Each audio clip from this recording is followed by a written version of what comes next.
Hi hello ನಮಸ್ಕಾರ. ನಾನು ನಿಮ್ಮ Suhana Kundar and welcome to my YouTube channel.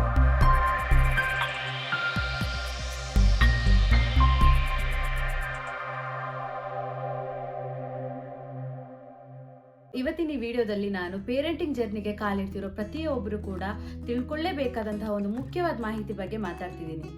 ನಾವೊಂದು ಸಣ್ಣ ಟ್ರಿಪ್ಪಿಗೆ ಹೋಗೋದಿದ್ರು ಕೂಡ ಅದಕ್ಕೆ ಬೇಕಾದ ಎಲ್ಲ ಥರ ತಯಾರಿಗಳನ್ನ ನಾವು ಮಾಡ್ಕೊಳ್ತೀವಿ.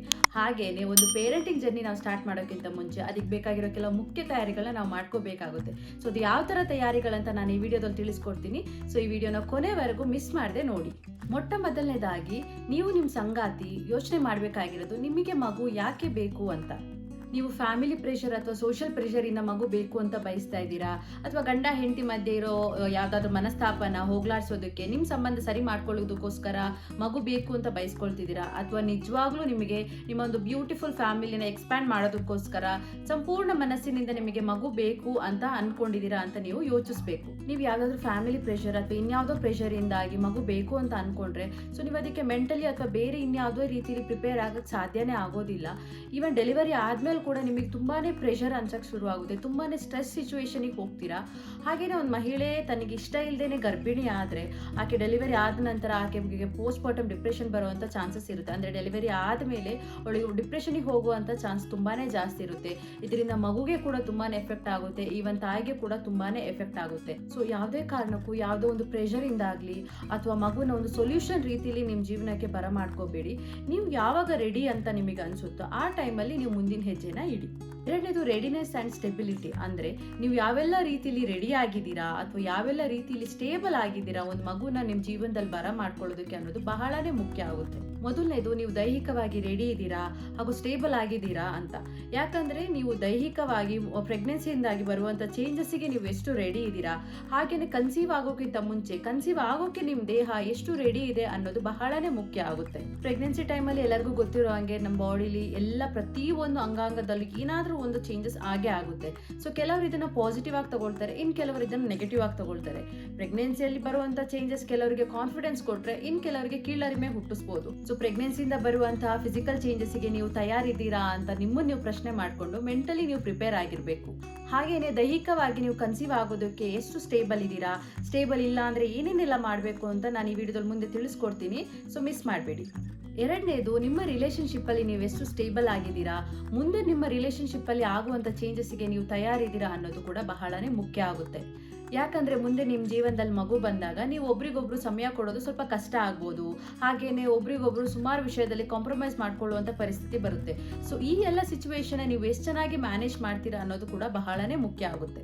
ಸೊ ಮಗುವಿಗೆ ಸಂಬಂಧಪಟ್ಟ ಪ್ರತಿಯೊಂದು ವಿಚಾರವನ್ನು ಕೂಡ ನೀವು ಸಮನಾಗಿ ನಿಭಾಯಿಸ್ಕೊಂಡು ಹೋಗ್ತೀರಾ, ಹಾಗೇನೆ ಒಬ್ರಿಗೊಬ್ರು ಸಪೋರ್ಟ್ ಆಗಿರ್ತೀರಾ ಅಂತ ನೀವು ಮುಂಚೆನೆ ಡಿಸೈಡ್ ಮಾಡ್ಕೊಂಡ್ರೆ ಮುಂದೆ ಆಗುವಂತಹ ಕ್ರೈಸಿಸ್ ನ ಕಮ್ಮಿ ಮಾಡ್ಬೋದು. ಮೂರನೇದು ನೀವು ಮೆಂಟಲಿ ಹಾಗೂ ಎಮೋಷನಲಿ ಎಷ್ಟು ಸ್ಟೇಬಲ್ ಆಗಿದ್ದೀರಾ, ಪ್ರೆಗ್ನೆನ್ಸಿಯಿಂದ ಅಥವಾ ಮಗು ಬಂದ ನಂತರ ಉಂಟಾಗುವಂತಹ ಚೇಂಜಸ್ಗೆ ನೀವು ತಯಾರಿದ್ದೀರಾ ಅನ್ನೋದು ಕೂಡ ಬಹಳನೇ ಮುಖ್ಯ ಆಗುತ್ತೆ. ನೀವು ಯಾವಾಗ ಒಂದು ಫ್ಯಾಮಿಲಿ ಪ್ರೆಷರ್ ಇಂದ ಅಥವಾ ಒಂದು ಗಂಡನ ಪ್ರೆಷರ್ ಇಂದ ಅಥವಾ ಇನ್ಯಾವುದೋ ಕಾರಣದಿಂದ ಮಗು ಪಡ್ತಿದ್ರೆ ಆ ಟೈಮಲ್ಲಿ ಇಮೋಷನಲ್ ಕ್ರೈಸಿಸ್ ತುಂಬಾನೇ ಜಾಸ್ತಿ ಇರುತ್ತೆ. ಬಟ್ ಏನೇ ಆಗಿದ್ರು ಕೂಡ ಗಂಡನಿಗೆ ಹೆಂಡತಿ ಹಾಗೂ ಹೆಂಡತಿಗೆ ಗಂಡ ಎಮೋಷನಲಿ ಸಪೋರ್ಟಿವ್ ಆಗಿದ್ರೆ ನಿಮ್ಮ ಪೇರೆಂಟಿಂಗ್ ಜರ್ನಿ ತುಂಬಾನೇ ಈಸಿ ಆಗಿರುತ್ತೆ. ನಾಲ್ಕನೇದು ನೀವು ಫಿನಾನ್ಷಿಯಲಿ ಎಷ್ಟು ಸ್ಟೇಬಲ್ ಆಗಿದ್ದೀರಾ, ಹಾಗೇನೆ ಮಗು ಬಂದ ನಂತರ ಉಂಟಾಗುವಂತ ಫಿನಾನ್ಷಿಯಲ್ ಚೇಂಜಸ್ಗೆ ನೀವು ಎಷ್ಟು ತಯಾರಿದ್ದೀರಾ ಅನ್ನೋದು. ನಿಮ್ಗೆಲ್ಲ ಗೊತ್ತಿದೆ ಈಗಿನ ಕಾಲದಲ್ಲಿ ಮಕ್ಕಳನ್ನ ಸಾಕೋದು ಎಷ್ಟು ಕಷ್ಟ, ಎಷ್ಟು ಎಕ್ಸ್ಪೆನ್ಸಿವ್ ಅಂತ ಹೇಳ್ಬಿಟ್ಟು. ಸೊ ನೀವು ಹೇಳಿರೋದು ಕೇಳಿರ್ತೀರಾ, ಆಗಿನ ಕಾಲದಲ್ಲೆಲ್ಲ 10-15 ಮಕ್ಕಳನ್ನ ಸಾಕ್ತಾ ಇದ್ವಿ, ಈಗಿನ ಕಾಲದಲ್ಲಿ ಒಂದು ಮಗುನ ಸಾಕೋಕ್ಕೂ ತುಂಬಾನೇ ಕಷ್ಟ ಆಗ್ತಾ ಇದೆ ಅಂತ ಹೇಳ್ಬಿಟ್ಟು. ಇದು ಯಾಕಂದ್ರೆ ಈಗಿನ ಒಂದು ಸೋಷಿಯಲ್ ಡಿಮ್ಯಾಂಡ್, ಒಂದು ನಮ್ಮ ಲೈಫ್ ಸ್ಟೈಲ್ ಆಗಿರ್ಬೋದು, ಹಾಗೂ ಮಗುಗೆ ಒಂದು ಒಳ್ಳೆ ಲೈಫ್ ಕೊಡಬೇಕು ಅನ್ನೋ ಒಂದು ಇಂಟೆನ್ಷನ್ ಇರ್ಬೋದು, ಪ್ರತಿಯೊಂದನ್ನು ಎಕ್ಸ್ಪೆನ್ಸಿವ್ ಮಾಡಿಬಿಡುತ್ತೆ. ಪ್ರೆಸೆಂಟ್ಲಿ ನೀವು ನಿಮ್ಮ ದಿನನಿತ್ಯದ ಖರ್ಚಿಗೆ ಸಾಕಾಗುವಷ್ಟು ದುಡಿತಿದ್ರು ಕೂಡ ಮುಂದೆ ಮಗು ಆದಾಗ ಮಗುವಿನ ಖರ್ಚಿಗೆ ಸಾಕಾಗುವಷ್ಟು, ಹಾಗೆ ನಿಮ್ಮ ದುಡಿಮೇಲೆ ಒಂದು 10% ಆದ್ರೂ ಮಗುವಿನ ಫ್ಯೂಚರ್ಗೆ ಸೇವ್ ಮಾಡೋಕ್ಕಾಗುವಷ್ಟಾದ್ರೂ ನೀವು ಫಿನಾನ್ಷಿಯಲಿ ಸ್ಟೇಬಲ್ ಆಗಿರಬೇಕು.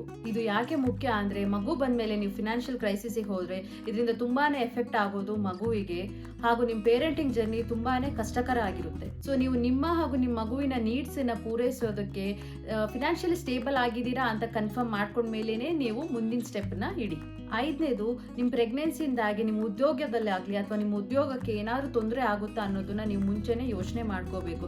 ಸೊ ಎಷ್ಟೋ ಕಡೆ ಏನಾಗುತ್ತೆ ಅಂದರೆ ಮೆಟರ್ನಿಟಿ ಲೀವನ್ನ ಹೆಚ್ಚಾಗಿ ಕೊಡೋದಿಲ್ಲ, ಮ್ಯಾಕ್ಸಿಮಮ್ ಅಂದರೆ ಒಂದು 3 ತಿಂಗಳು ಕೊಡ್ತಾರೆ. ಸೊ ಅಂಥ ಟೈಮಲ್ಲಿ ನೀವು ಡೆಲಿವರಿ ಆದ ನಂತರ ಬಹಳಷ್ಟು ತೊಂದರೆ ಫೇಸ್ ಮಾಡಬೇಕಾಗುತ್ತೆ. ಸೊ ಅದನ್ನು ನೀವು ಮುಂಚೆನೇ ನಿಮ್ಮ ಎಂಪ್ಲಾಯರ್ ಅಥವಾ ಓನರ್ ಹತ್ರ ಮಾತಾಡಿಕೊಂಡು ಮುಂಚೆನೇ ಡಿಸೈಡ್ ಮಾಡಿಕೊಂಡ್ರೆ ಡೆಲಿವರಿ ಆದಮೇಲೆ ಆಗುವಂಥ ತೊಂದರೆಗಳನ್ನ ತಪ್ಪಿಸ್ಬೋದು. 6ನೇದು, ನಿಮಗಿರೋ ಸಪೋರ್ಟ್ ಸಿಸ್ಟಮ್ ಬಗ್ಗೆ ನೀವು ತಿಳ್ಕೋಬೇಕು.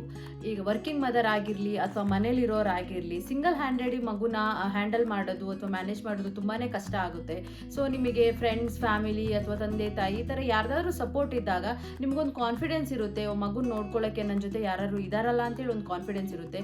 ಸೊ ಯಾವಾಗಲೂ ಕೂಡ ಹೆಲ್ಪ್ ಕೇಳೋದಕ್ಕೆ ಹೆಸಿಟೇಟ್ ಮಾಡಬೇಡಿ. ನಿಮಗೆ ಹೆಲ್ಪ್ ಮಾಡ್ತಾರೋ ಅನಿಸುತ್ತೋ ಅವ್ರ ಹತ್ರ ಹೆಲ್ಪ್ ಕೇಳಿ. ಆದಷ್ಟು ನಿಮ್ಮ ಜೊತೆ ಮಗು ಬಗ್ಗೆ ಕೇರ್ ಮಾಡೋದಕ್ಕೆ ಯಾರಾದರೂ ಒಬ್ಬರು ಜೊತೆಯಲ್ಲಿದ್ದರೆ, ತಿಳಿದವ್ರ ಜೊತೆಯಲ್ಲಿದ್ದರೆ ತುಂಬಾ ಒಳ್ಳೆಯದು. ಸೊ ನೆಕ್ಸ್ಟ್ ಇಂಪಾರ್ಟೆಂಟ್ ಪಾಯಿಂಟ್ ಏನಪ್ಪ ಅಂದರೆ ನಿಮಗೆ ಪೇರೆಂಟಿಂಗ್ ಬಗ್ಗೆ ಎಷ್ಟು ಗೊತ್ತಿದೆ ಅಂತ. ಆಬ್ವಿಯಸ್ಲಿ ಪ್ರತಿಯೊಂದು ಪೇರೆಂಟಿಂಗ್ ಜರ್ನಿ ಪ್ರತಿಯೊಬ್ಬ ಪೇರೆಂಟ್ಸಿಗೂ ಒಂದು ಹೊಸ ಎಕ್ಸ್ಪೀರಿಯನ್ಸ್ ಆಗಿರುತ್ತೆ. ಸೊ ಮಗು ಜೊತೆನೇ ಅವರು ಕೂಡ ಪ್ರತಿಯೊಂದು ವಿಚಾರನೂ ಕಲಿತಾ ಹೋಗ್ತಾರೆ.